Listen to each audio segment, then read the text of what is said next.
Before we start this video, big spoiler alert. If you haven't played this game, you should go play it before and then watch the video. Or if you want to watch the video and you don't care about spoilers, then just watch the video. The Legend of Zelda, Majora's Mask. Wait, what did they call it? Legend of Zelda, but Zelda's not in there. This game is weird. It's a weird one. Honestly, I've had trouble playing it, and that has to do with the, let's be honest. Come on, let's be honest. The whole time traveling thing, it's annoying. In my opinion, it's annoying. But of course, once you get used to it, the game gets easier. It doesn't even become a hassle to do that. Majora's Mask is a very dark Zelda. It's also been known as the darkest Zelda, between that one or Twilight Princess. I don't remember much from Twilight Princess, but I hope they take it on the Switch so I can replay it, because I don't even think I beat that game. I think I got stuck, then I stopped playing it, but I know that game's pretty dark. But anyways, we're not talking about that game. We're talking about Majora's Mask. I would say I like Majora's Mask because of the creepy vibe it gives. And yes, let's talk about the big moon on the sky. I can't think of a game where you're timed and if you don't do the things that you have to do, you're going to game end. I'm trying to be family friendly here. At least at the top of my head, I can't think of a game that does that. This game is really unique because you're literally timed. And yes, you can say that there's a lot of games that you're timed, but not like this one. Not a game where you're adventuring around, and if you don't do the things like you got to do, the game's gonna end. So on that aspect, I feel like this game's pretty unique.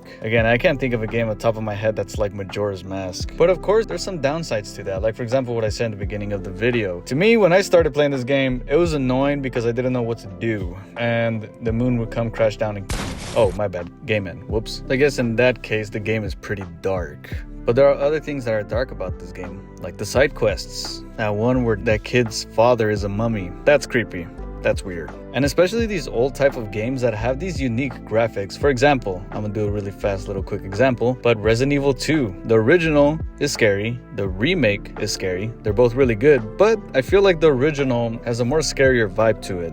Now I gotta admit, I've never played the original Resident Evil 2. Yeah, I know. I only played the remake. But I watched my brothers play the original all the time, so that scared me as a kid. But anyways, back to Majora's Mask. These old games have a very creepy, scary vibe to it. Like the graphics are scarier in these old games. I feel like if they were to remake Majora's Mask with modern graphics, just let's say, I think the original would still have a creepier vibe. Another creepy thing is when Link in the beginning of the game gets turned into a Deku. That is weird. It's just awkward, not awkward. What's the word? Disturbing. The fact that he gets turned into a Deku, it's just weird. What's another weird thing about this game that's scary? Skull Kid, his laugh. That laugh though, the little clicking and clacking from whatever that is that's coming from him is just creepy too. A lot of mysteries too in this game that are pretty disturbing. Like I said, like Epona. What happened to Epona? He says that he got rid of the dumb horse. It really leaves it as a mystery. Did he kill the horse or did he let it just run away?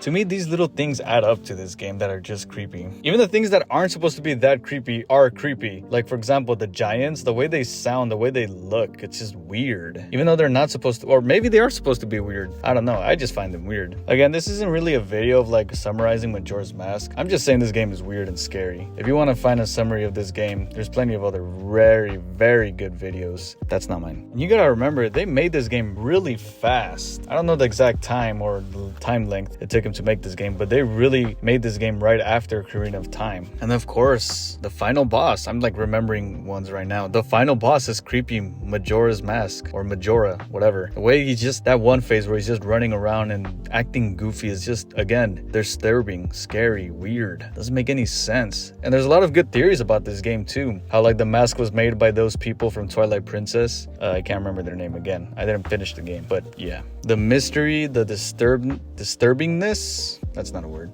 The scariness of this game is really good. Now, for the people that have played this game, I want to ask you a question. Name a game that is scarier than Majora's Mask, but doesn't scare you with jump scares. Right? Some people would say Five Nights at Freddy's. Oh, it has jump scares. Okay. What about Slenderman, huh? Remember Slenderman? Jump scare. Obviously, there's going to be some new and modern games that don't just have jump scares, but most of them, I've realized that by making this video, I've realized that most games that are modern and new just use jump scares to scare you. And a lot of people even say that a jump scare is not really fair to scare you because it's kind of like catching you off guard. Most people in the world, you can jump scare them, but it doesn't mean that they're scared. It's just like kind of like out of nowhere, you know? I mean, technically you are scared, but you get what I'm saying, right? Here, I'll give you a good example of a modern game that was pretty scary. Resident Evil 8, I think, the vampire one. You guys remember that part, right? You know, the one with the baby chasing you around the map. See, that's scary, and that's not a jump scare. But I guess what I'm trying to say is that if you guys want to try out a pretty scary game, and if you can deal with like old games like Majora's Mask, where the game's not going to tell you where to go and you got to kind of figure out everything by yourself, you should try out Majora's Mask. It's a pretty good game. And if you can put up with the whole time traveling thing, then I guess you should try this game. It's a very big fan favorite. Even some say that it's the best Legend of Zelda game. I would disagree with that. But top 5 for sure. Maybe even top 3. I still think Ocarina of Time's the best, because I guess one reason would be why I like Ocarina of Time better than Majora's Mask is because Ocarina of Time, it's kind of easier to get into it. Again, maybe I'm just dumb, but this game was kind of hard to just jump in. There was a few things I had to figure out. But anyways, let me know in the comments what you guys think of this Legend of Zelda. Do you think it's the best one? Do you think it's the scariest one? Do you think it's scarier than Twilight Princess? Again, I've never played Twilight Princess, or I didn't finish it, but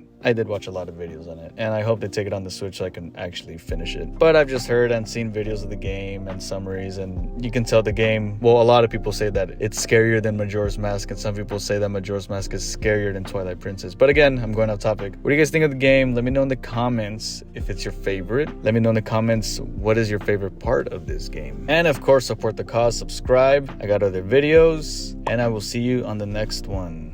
Please subscribe, please.